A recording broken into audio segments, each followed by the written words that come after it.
Alone again, with only his thoughts as company, he continues on his journey to find the one he seeks.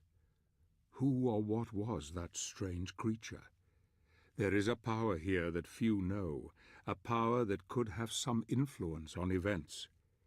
Perhaps the guardian of the lake is aware of him now and offers aid in his quest. There is just the small matter of the dead bog to overcome, a place that has claimed the lives of many of the Brotherhood. The smell of death is strong here, and danger lies around every corner, but nothing will stop him. Nothing will stand in his way. Hello everybody, it's ImmortalRebellion here, and welcome to the third part of my Let's Play Castlevania Lords of Shadow series. This time we're doing the level called the Dead Bog, and it's like a swamp level. I'm not really sure what's going on because I record the game footage and then I talk over it later like I'm doing now. And I played this maybe like a couple of weeks ago, so I'm not entirely sure what's gonna happen in the level, but I think I will remember because I'm starting to like get the hang of it right now as I'm watching the footage back, so yeah. As for these scrolls, I'm not gonna like pause and read them, I'm just gonna slowly scroll through them, and you can pause and read them if you want. And they doesn't really tell you anything important, they just like, sometimes they can give hints to where shadow gems or light gems are, but most likely it's just like little side stories, like, oh, this is like the last thing, I'm gonna die, something something, dark side, kinda. So yeah, and this is like the first fight coming up here. They introduced a new mechanic of like these bombs right here that you see. One of the little like goblins or whatever they're called, they threw them, and the mechanic works, you just throw them back at them and you don't have to kill them because it's a one shot with them.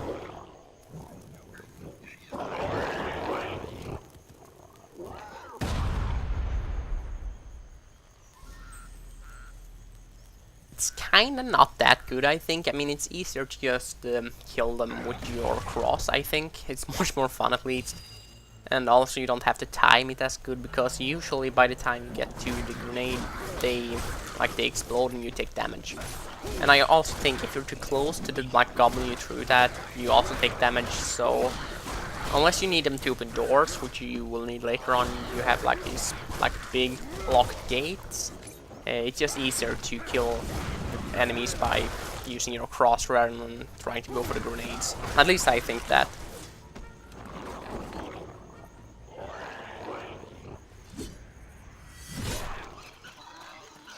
It's kind of bothering me that even if you're out of knives, you have like 0 of 10 or 0 of 20, 30, however many knives you can have.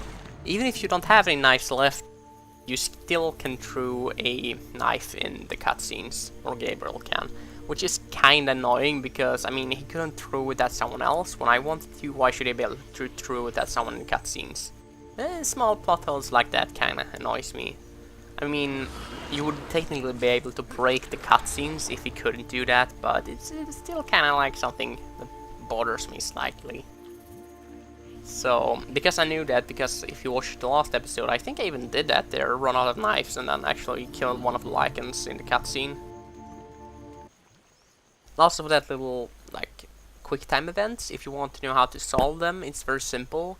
It's just when the big circle enters the little one, that's when you want to press it either at the same time it enters or a little bit after, but you don't want to do it before because then you fail, and you don't have to do it the second the two like go together because you don't have to be that good with timing. As long as you do it after the little circle has gone into the big one and you do it before the time, or like before the quick time event fades away, you'll be fine.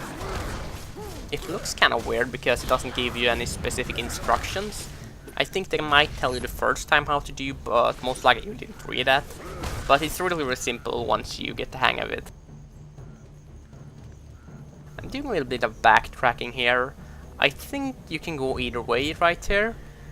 It's just that I think you're supposed to go straight forward, but at least I know that there's some sort of secret to the right, which I think I will be getting now.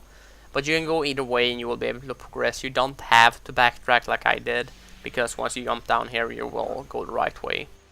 And I think there should have been some Dead Knight here that I should have gotten.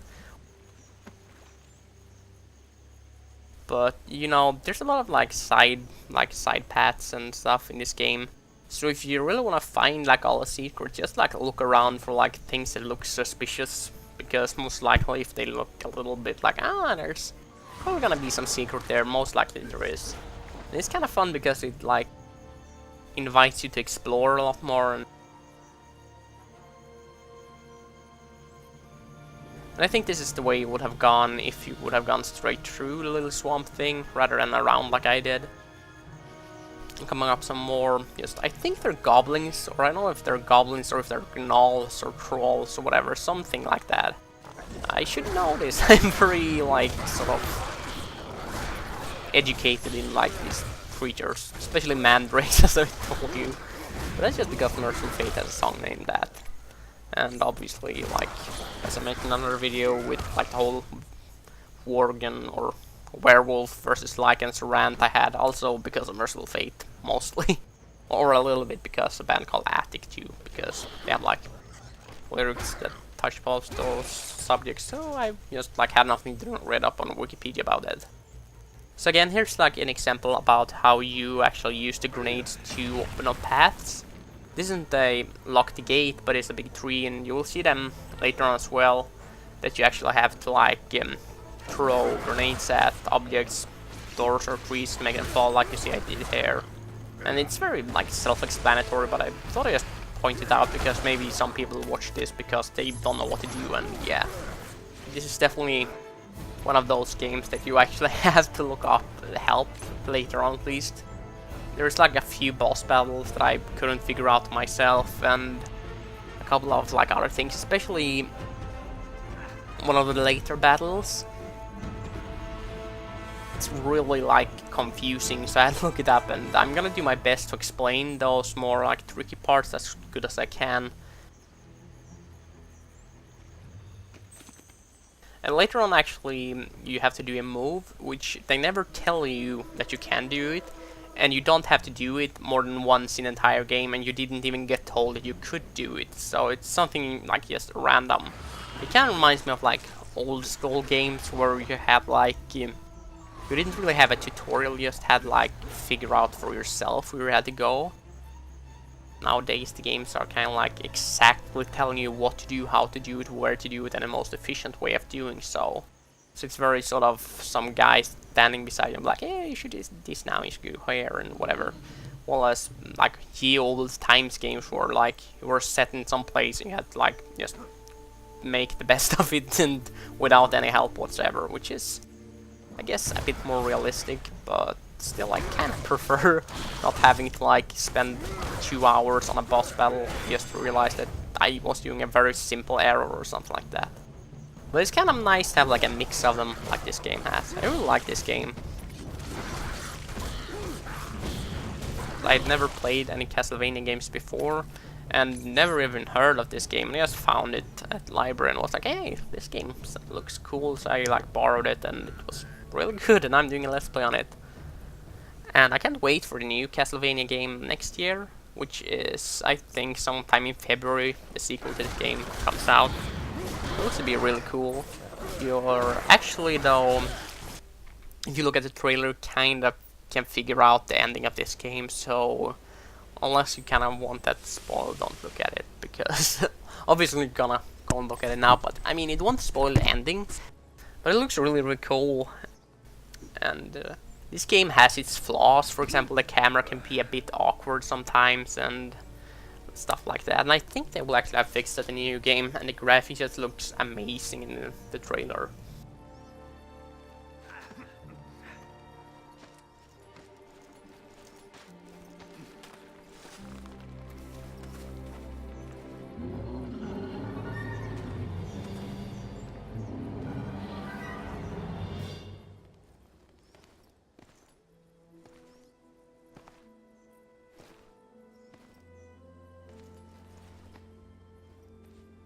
Forgive me, brother, but my need is far greater than yours.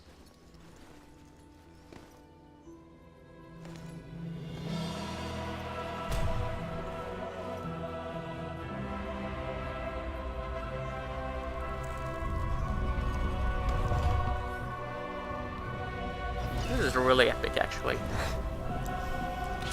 So yeah, this is one of the first like tombs you will encounter where you will have the ability to upgrade your cross, or the ability the game will do it for you, can't choose to. So now we got the hook flip, which basically lets your holy cross act as a grappling hook, which is really nice. That will come into play a lot later in the game. Like pretty much from this moment there will be, I think, something with this in almost every level. So it can be one of the like base things. So it's not very hard. I just like press a button and it does it. So, but it's kind of cool how many different things they can do with one cross in this game. Actually, it took me some time to realize that it wasn't a whip it was using. It was a freaking cross with like a chain on it. Throughout the game you will find like these tombs, and basically there's like hidden or like graves in the tombs from like Knights of the Brotherhood, and they like kinda hid upgrades to the cross that I guess wasn't like legal to have for whatever reason. For example, later on you can add spikes to the cross, and that was like, I guess, looked down upon because they're like religious, whatever is supposed to be the lore. I guess not very holy to have spikes on your cross because whatever. And this is, I think, probably the first like hard battle, first time I played it. But it's actually not hard, just make sure that you dodge. I pretty much never try to like block because it's very hard to time, so it's much easier to just dodge his attacks. Although if you can get the timing right, it's much more like profitable to block, because you can get like a combo going from that will generate like a lot of like light power thing that you will get later. But this is actually, I think, now it's a fairly easy boss battle, but the first time I played it, it's actually was pretty hard. Make sure you manage to jump when he makes the little shockwave, and just make sure that you dodge all his attacks and you will be fine. And these chests that you see now that I just opened, they will be hidden throughout the games, throughout the levels, and each one of them will contain some sort of upgrade for your like little gadgets, like your throwing knives and whatever you get later. Most of them are like hidden, or like they're kind of locked out for you, so you have to go back later on and play the level again to get it, because you'll need a new like cross upgrade in order to reach them.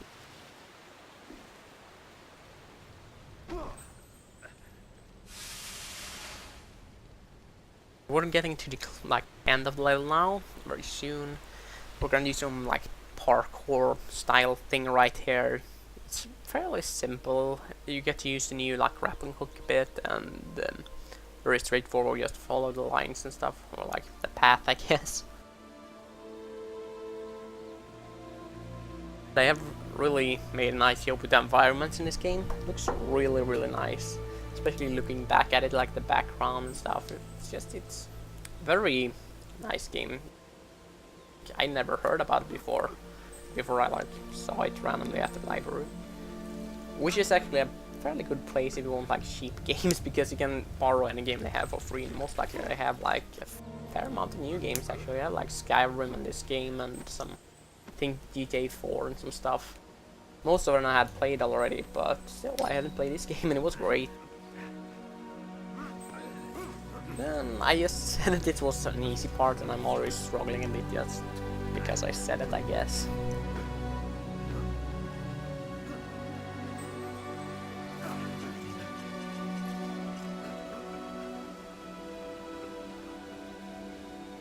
And this part coming up here is kind of like weird. Like, how is he climbing it? He's like walking in between the lines or something. It's kind of awkward because he's almost like climbing through them. It's weird. So we're done with it. I think I found like all the upgrades and hidden stuff. No, actually I only found 2 life gems out of 4. Like, I think I buy some air grab. Yeah, I did. So anyway, this commentary is coming to an end. Thank you for watching. See you next time. This commentary is over.